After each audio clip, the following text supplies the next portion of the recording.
Assalamualaikum warahmatullahi wabarakatuh. Kali ini saya Muhammad Febri Isneni dengan NIM G1D02042 akan membahas artikel dengan judul Analisis Kestabilan Model Ekoepidemiologi dengan Pemanenan Konstan pada Predator. Mana ada 3 outline atau 3 output dari pembahasan kita kali ini, yakni ada pendahuluan, pembahasan, dan juga kesimpulan.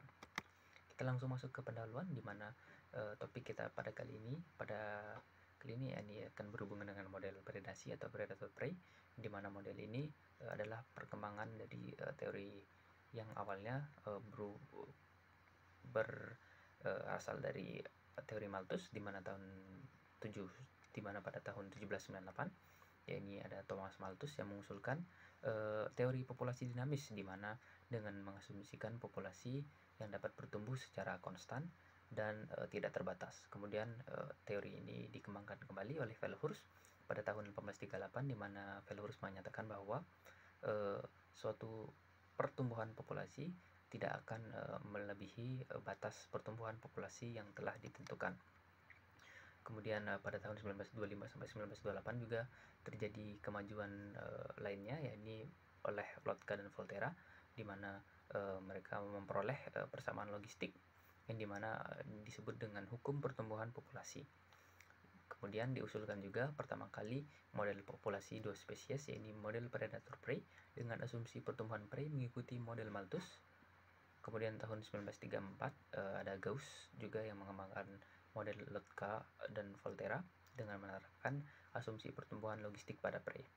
Kemudian ada Holling juga pada tahun 1959 yang dimana ia melakukan pendekatan analitik terhadap model predator prey dengan menambahkan komponen dasar fungsi respon, di mana ada 3 fungsi respon, yakni respon tipe 1, 2, dan 3.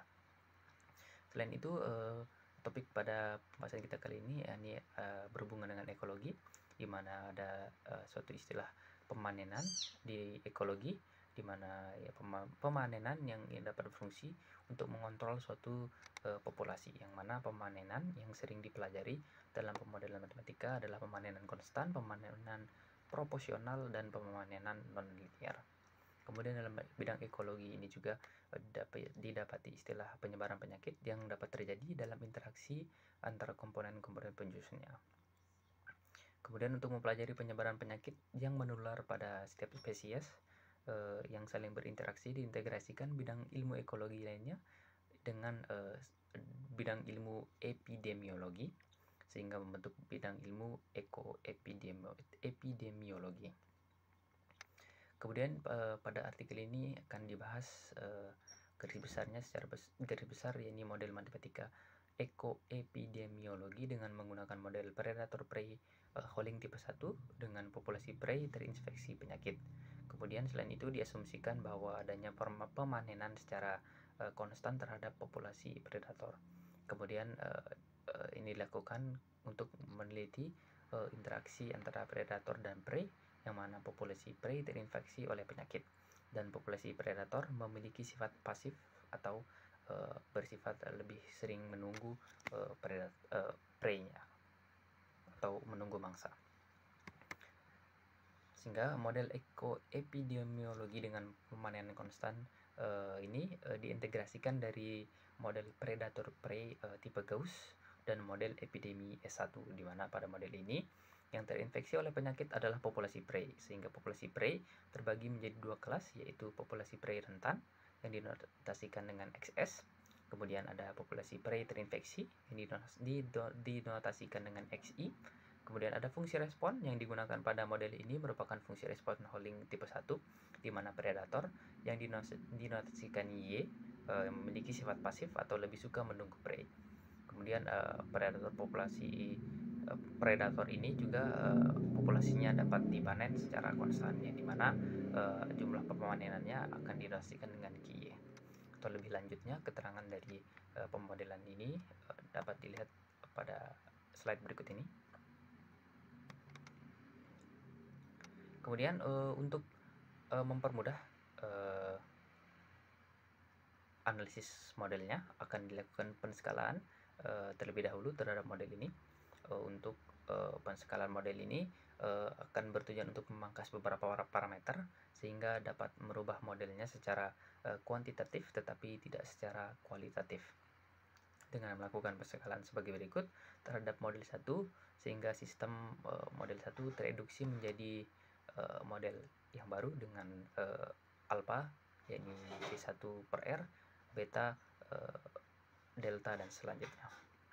Kemudian perlu dicatat juga bahwa parameter yang ada pada model ini seluruhnya bersifat positif, yang dimana seperti kita tahu didasari pada jumlah populasi, tidak ada yang negatif. Kemudian selanjutnya kita akan mencari titik kesetimbangannya, di mana adapun definisi titik kesetimbangan ini sebagai berikut, di mana berdasarkan definisi tersebut titik kesetimbangan pada model 2 dapat diperoleh dari 5 persamaan berikut, di mana titik kesetimbangan model 2 ini akan memperoleh 2 titik kesetimbangan, yakni E0 dan E1 seperti berikut. Perlu dicatat juga bahwa beberapa teorema, ini ada teorema pertama yakni yang dikutip di artikel ini ada teorema 4.1, di mana ini adalah menyatakan eksistensi titik kesetimbangan E0 diuraikan dalam teorema ini. Kemudian ada teorema 4.2 yang menguraikan eksistensi titik kesetimbangan E1.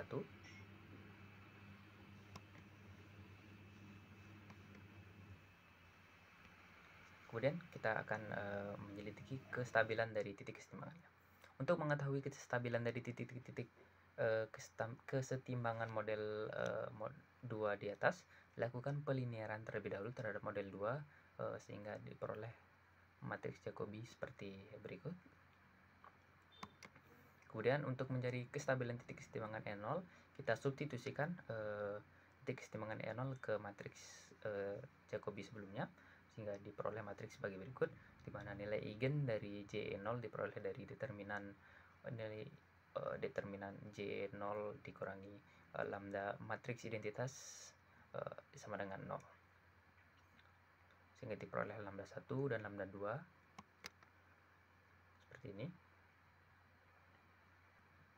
Selanjutnya ada kestabilan titik kesetimbangan E1, di mana sebelum mencari persamaan linearisasi titik kesetimbangan E1 terlebih dahulu kita akan menyederhanakan matriks Jacobi 3 agar memudahkan proses pencarian persamaan linearisasi E1.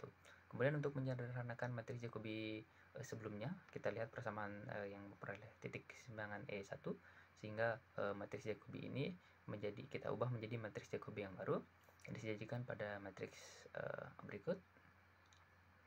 Kemudian dengan mensubstitusikan titik kesetimbangan E1 ke matriks Jx Sy yang ini, diperoleh matriks Je1 yang dapat dituliskan dengan seperti ini dengan nilai eigen sebagai berikut.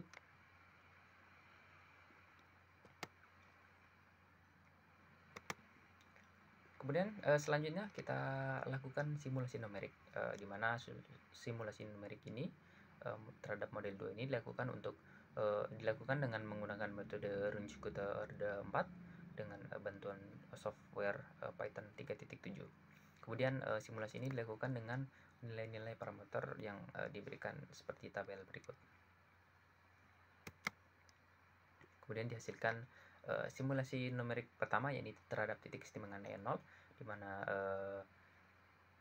ini disimulasikan dengan menggunakan metode Runge-Kutta Orde 4 dengan memberikan nilai-nilai pada parameter dan nilai awal, di mana nilai yang diberikan pada parameter harus memenuhi teorema 41 sebelumnya agar titik kesetimbangan E0 positif dan berada pada 3 dimensi, sehingga didapatkan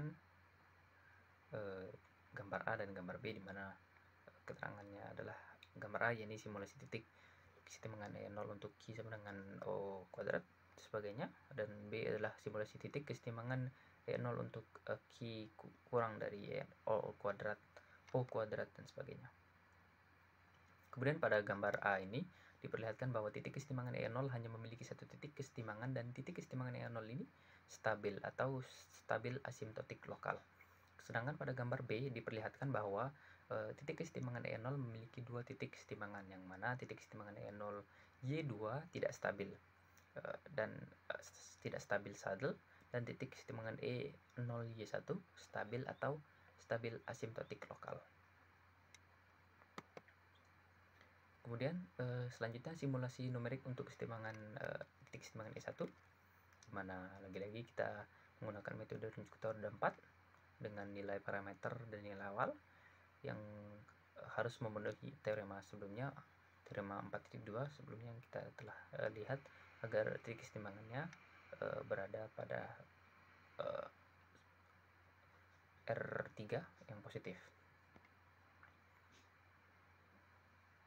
Dan perlu juga diingat bahwa setiap nilai awal yang diberikan bukanlah menggambarkan jumlah populasi, melainkan proporsional dari setiap populasi, sehingga ditemukan gambar A dan B, di mana pada gambar A diperlihatkan bahwa titik kesetimbangan E1 hanya memiliki satu titik kesetimbangan, dan titik kesetimbangan E1 stabil atau stabil asimptotik lokal.